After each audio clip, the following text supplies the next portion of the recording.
हरे कृष्णा। तो आप सबको राधा जन्माष्टमी महामहोत्सव की बहुत बहुत बधाई। तो शास्त्रों के अंदर जो है राधा रानी की एक बहुत सुंदर उनके अवतरण की कथा आई हुई है, तो उसके बारे में आज आपको बताते हैं। ओम अज्ञानतिमिरन्धस्य ज्ञानाञ्जनशलाकया चक्षुरोन्मीलितं येन तस्मै श्रीगुरवे नमः। नमो विष्णुपादाय कृष्णप्रेष्ठाय भूतले श्रीमते भक्तिवेदान्तस्वामीति नामिने। नमस्ते सारस्वते देवे गौरवाणी प्रचारिणे निर्विशेष शून्यवादी पाश्चात्यदेशतारिणे। जय श्री कृष्ण चैतन्य प्रभु नित्यानंद श्री अद्वैत गदाधर श्रीवासादि गौर भक्तवृंद।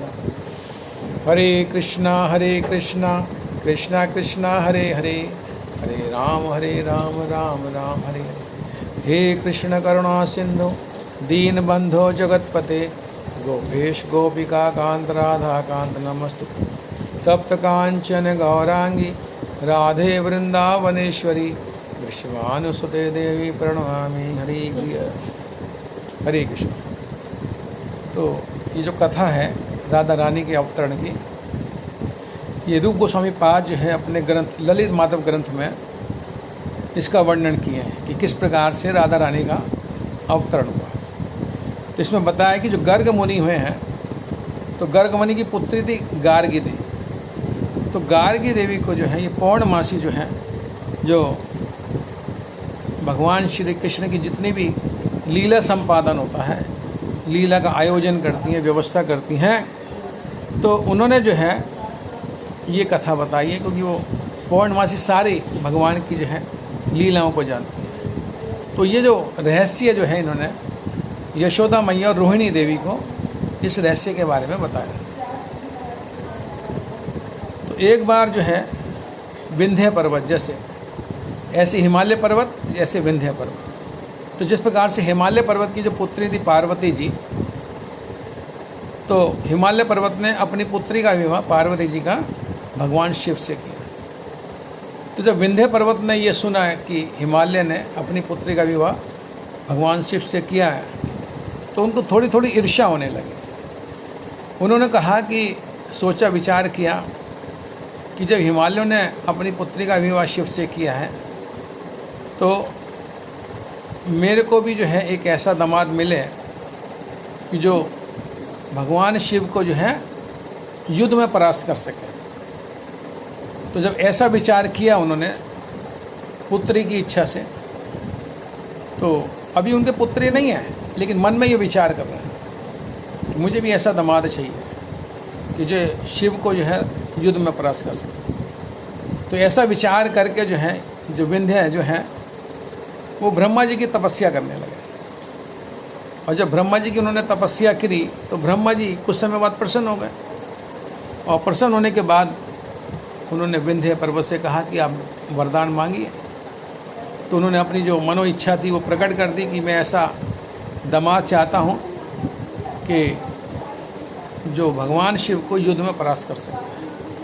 और ब्रह्मा जी ने कहा तथास्तु। अब ब्रह्मा जी तो तथास्तु कह के चले गए, लेकिन बाद में ब्रह्मा जी ये विचार करने लगे कि मैंने वरदान तो दे दिया, लेकिन अब ये वरदान कैसे पूरा हो। तो ऐसा विचार करके ब्रह्मा जी विचार करने लगे कि इस समय जो है कौन जीव ऐसा है, कौन जो भगवान शिव को युद्ध में परास्त कर सके। जब उन्होंने चिंतन किया तो उनको पता लगा कि भगवान कृष्ण जो है इस समय इस भूतल पे अवतरित हो गए हैं और अपनी लीला संपादन कर रहे हैं। तो जब भगवान कृष्ण प्रकट हो गए तो उनकी नित्य लीला संगनी राधा रानी भी प्रकट होंगी। और केवल कृष्ण ही ऐसे हैं जो भगवान शिव को परास्त कर सकते हैं। लेकिन अब राधा रानी किस प्रकार से विंध्य की पुत्री बने, तो ऐसा विचार करने लगे। तो ऐसा विचार करके जो है जो विंध्य जो है, जो ब्रह्मा जी जो हैं तपस्या करने लगे राधा रानी को प्रसन्न करने के। और जब काफ़ी तपस्या कर ली उन्होंने, कठोर तपस्या, तो तपस्या करने के बाद जो है राधा रानी प्रकट हुई। और राधा रानी जब प्रकट हुई तो राधा रानी से उन्होंने अपना मनोइच्छा प्रकट करी कि किस प्रकार से जो है विंध्य पर्वत के पुत्री के रूप में जो है आपको प्रकट होना है। तो राधा रानी ने उनको तथास्तु कहा और आशीर्वाद दिया ब्रह्मा जी को। तो ऐसा कहने के बाद जो है ब्रह्मा जी जो है विंध्य पर्वत को बताया कि किस प्रकार से राधा रानी जो है इस प्रकार से प्रकट होंगी उनके पुत्री रूप में। और फिर राधा रानी की प्रेरणा से जो है योग माया, जैसे इस जगत में महामाया है, भगवान के आध्यात्मिक जगत में योग माया सारी लीला संपादन करती है। तो योग माया ने जो है वृषभानु और चंद्रभानु, ये वृषभानु तो राधा रानी के पिता हुए, चंद्रभानु उनके भाई हुए, तो उनकी जो है पुत्रियां जो हैं राधा रानी और चंद्रावली जो गर्भ में थी, तो योग माया को आदेश दिए कि आप जो हैं इनकी जो पत्नियों के गर्भ जो है उसको कहाँ स्थानांतरित कर दो, जो विंध्या की जो पत्नी है उनके गर्भ में स्थानांतरित कर दीजिए। तो योग माया ने राधा रानी की आज्ञा से इस प्रकार से, जैसे बलराम जी का रोहिणी देवकी के गर्भ से रोहिणी की माता के गर्भ में स्थानांतरण कर दिया गया था, तो उसी प्रकार से वृषभानु जो कीर्तिदा माता है और जो चंद्रभानु के भाई उनकी पत्नी का गर्भ जो है वो विंध्य पर्वत की पत्नी के गर्भ में स्थानांतरित कर दिया गया। तो इधर जो है जब भगवान कृष्ण प्रकट हो गए और प्रकट होने के बाद जो है कंस ने, जब भगवान वसुदेव जी जो है भगवान कृष्ण को लेके गोकुल चले गए और गोकुल में जाके उन्होंने भगवान कृष्ण को यशोदा मैया की गोद में रख दिया और वहाँ से कन्या को ले आए जैसा उनको आदेश हुआ था। और इसके बाद जब ले आए तो लाने के बाद जब कंस को पता लगा तो कंस ने जैसे ही योग माया को मारने के लिए, जो कन्या थी उसको मारने के लिए जैसे ही पटकना चाहा पत्थर पे, तो वो कन्या हाथ से छूट के आकाश में चढ़ी गई और आकाशवाणी करी कि तुम्हारा जो मारने वाला जो है वो तो प्रकट हो चुका है। और कंस को कहा कि तुम्हें एक बात और पता होनी चाहिए कि मुझसे अधिक बलवती 8 आकर्षणीय महाशक्तियाँ जो हैं वो इस पृथ्वी पर कल प्रकट होंगी। उनके नाम है राधा, चंद्रावली, ललिता, विशाखा, पद्मा, शैव्या, श्यामला और भद्रा।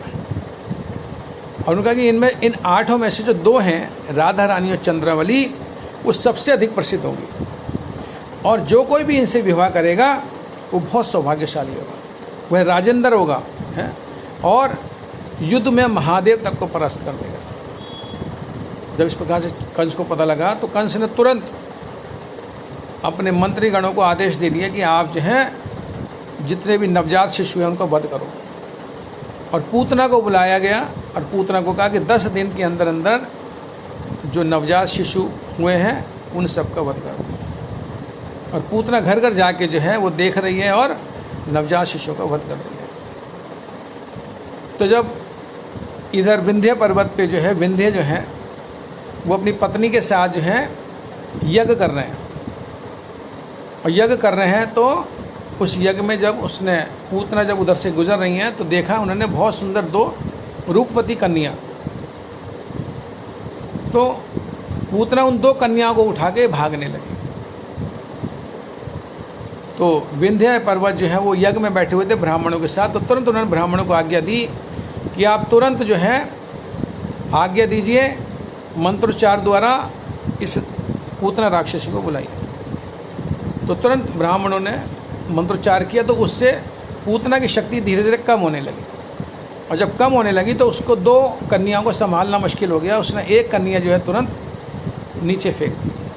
तो वो कन्या जो विदर्भ राज्य था है वहाँ पर जो है उस कन्या को उसने जो है नीचे नदी में फेंक दिया, और राजा भीष्मक ने उस कन्या को प्राप्त किया।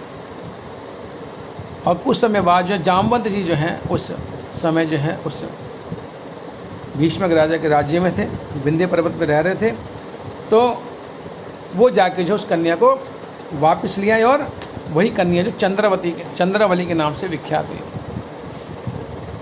और उसके बाद जब पूतना जब दूसरी कन्या लेके जा रही थी, तो अब धीरे धीरे उस कन्या को भी संभालना पूतना के लिए बहुत मुश्किल हो गया।